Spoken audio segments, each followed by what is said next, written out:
Hello guys, welcome back to IIT Prep Solution channel. Today I am going to explain this question.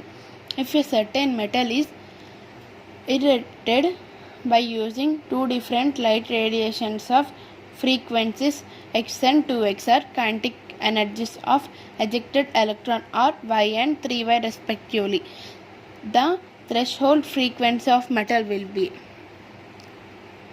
generally h nu equal to pi plus kinetic energy.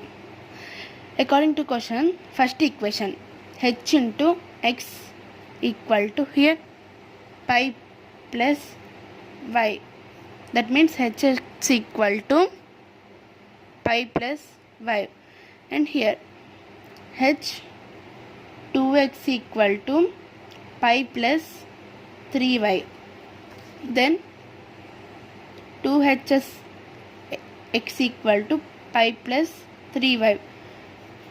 From this y equal to hx minus pi, then 2hx equal to pi plus 3 into here y is hx minus pi, 2hx equal to pi plus 3hx minus 3 pi.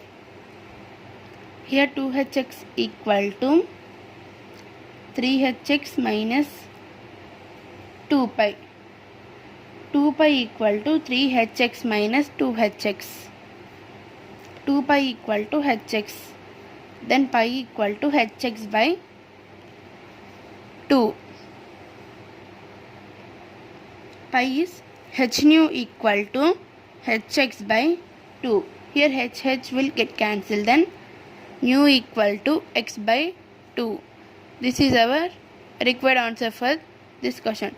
Thanks for watching this video. Please subscribe to our channel.